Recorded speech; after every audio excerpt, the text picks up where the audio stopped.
always, you know, easy to say no. Yeah. No, we didn't do that, so we didn't do that. Instead of just be man enough and saying, Yeah. No, I didn't check the pool. I forgot to do that.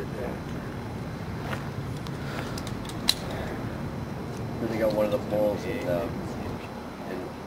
Richmond, and they're terminal poles, right? Well, one side, like if this is a terminal pole, this one side just chewed the rat shit, right? And then when it's stamped, it just So we went through all the pole inspection and stuff like that. And this guy, the worst climber of the two, I had him doing the strength test out there. So, you know, and we talked about as part of that about inspecting the pole 360. So he goes up this pole and he's cutting out everywhere. Cutting out while he's standing there, cutting out while he's coming down. And the next guy goes up and he goes up the other side. It's pristine, hardly ever been climbed. It's up there, just swings around. He's only in the chafe while he's doing his span clamp on one side. Circles around, comes down, no problem. So I took the other guy over and I said, you know why you cut out? Well, just a crappy pole. Just real shitty, you know? All that loose stuff. I said, well, why'd you plan your route? So I took him around the other side. I said, you didn't do a 360 on the pole, so here's what you could have climbed. And it was just like talking to a wall, you know?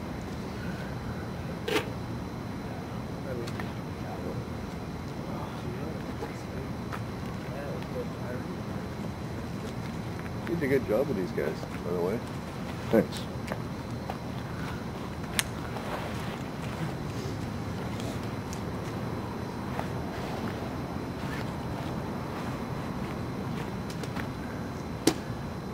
Helps with the attitude still. Oh, yeah, it That's does. just huge. Like if you got a guy like you got there, like, jerk all the time. Well, I mean, this guy was... You can't tell him anything. Well, he was 56. He had 25 or 26 years in the company. And they were from inside build, sitting at a desk, and have never done anything physical. No. And, I mean, so it's going to be harder for them.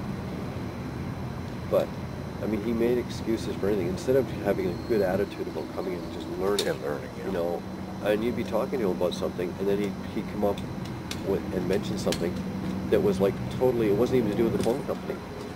It would be just like right off topic, and you wondering, like, did you even hear a word I said? Yeah, your hand the wrong way, right? That's your problem. Yeah. Gotta go to forehand. Yeah. Yeah, some guys just, you know, they just don't learn. So I think he's going to have a real, Kim Beatman. I went and had a really good chat with him. He made a couple of comments. Ah, boy. Out there. Stand up, lock that leg, Horia. You're locked in. Not a guy. There we go. Yeah, Kimmy went and had a good chat with him after the fact. Yeah. And, yeah, they're going to really monitor how his training goes so they don't waste too much money on him. Well, the problem is that now he gets an INR and he knows everything. Right? He would be that way all the way along the line. Yeah, and he's only got like 5 years left to go. Yeah. I mean, it's just, they offered these guys, they threw an offer on the table for them, some of the guys, right? Because they're eliminating all their jobs. And then they didn't take it, so they went and took the full claim. So, well, this is your option, then go to INR. Good job, buddy. And, price. I had 2 guys quit right halfway through the class. Just quit. Didn't you do the one course out of the 6 out of the 8? Didn't you do Oh, that I had one course shower. I almost lost the whole class. Like, just priceless. I was. That's what I was telling these guys all week. You guys better watch them. So, I got a 6 out of 8. Oh, really? Oh, yeah. But that's always a good thing to say to them anyway. Yeah, gets their attention. Yeah, I can remember that class. I've had some, you know, dandy accidents. I had that RCMP guy dislocate his lower leg. Yeah, I was telling these guys about that. You know, I was in Richmond, had a guy with have a heart attack. No. Yeah. He was. We're in the pole yard, and he did a little bit of a climb. Shit, eh? I mean, only just like about 8 or 10 feet, and he came down, and he was leaning on the pole. He was sort of leaning like this on the pole, right?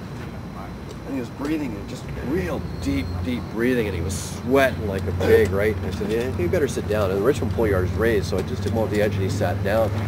And he was getting paler and paler, and I'm going like, "Fuck, let's get you inside," you know. And so I had a couple guys help me inside, and then we called 911. And we laid him down on the floor, you know, with jackets under the head and the whole bit. And yeah, sure as shit, he had a heart attack. Oh shit, eh? I've had all I've ever had. Well, I've had about 3 gaffings, and that's been about it. I've had some dandies as well, I tell you. Oh my God. Well, Leon had that one beauty back there. Was it? Yeah, I think it was Leon where the guy went full bore into the back of his calf, just buried. Yeah, I had one of those at 10th Avenue. He had this puncture wound, and it's a puncture wound. So he took him to Royal Columbia, but you can't do anything with a puncture wound. But and this guy actually came back. It was in like the 2nd day, and he came back on like well, he stayed the whole time, right? Didn't do anything. And then about the 5th day, or 6th day, I mean, he tried climbing up a little bit, bound it up real tight, and he passed the course on the 7th day. No way. Or on whatever the last day was. Oh, I had the one kid there, like, just under his ankle, like right on his Achilles tendon. Ooh. And he put it like, he put a full blast in 5:23. Okay, yeah, 5:23. Good, just remember to lock it up just every time, and you'll be fine. Make it with a good climber there. Okay, who's now? How many have we done? You just got 1 left. 1 left? Come on. Two. Which one will I fail? There has to be a failure in every class. Really? Yeah, that's what they said. No class is perfect. Neil told us we're not supposed to break his record of perfect classes. I haven't ever. I've had